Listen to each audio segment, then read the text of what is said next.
सामीन हैं और हमारे बाशिंदे ये बस्ती वाले हैं जहाँ तक हमारी आवाज पहुँच रही है। एक छोटा बच्चा है जो हदीस शरीफ पेश करेगा, उसके बाद एक बहुत ही अच्छा मुकालमा है, एक बहुत ही अच्छा मुकालमा है, नाटक का मुकालमा है।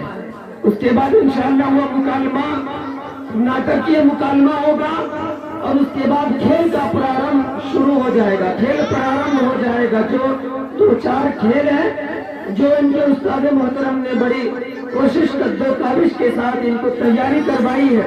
तो जहाँ तक आवाज पहुँच रही है मेरी, जहाँ तक है इनकी मेहनत को, इनकी कद्दो काविश को रंग लाने के लिए तमाम हजरात से गुजारिश करते हैं, रिक्वेस्ट करते हैं कि हमारे खेल प्रारंभ होने से पहले यहाँ शिरकत करें। छोटा बच्चा है मोहम्मद आफ्ताब बिन मोहम्मद अंसारुल हक, एक हदीस याद किया, 2-4 हदीसें सुन लीजिए, बड़ी ही मजा आएगा। छोटा बच्चा नन्ना मुन्ना है। हदीस नंबर 1 बताओ। हदीस नंबर 1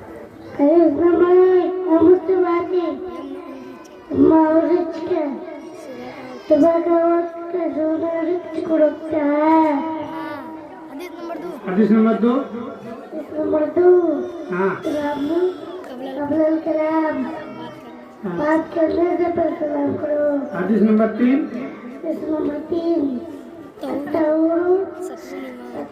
ईमान बाकी आधा ईमान है।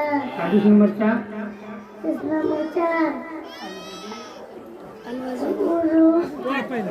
ना पढ़ो। आती है दुआवन की सब ना मेरी जिंदगी सम्मत की सूरती है खुदाई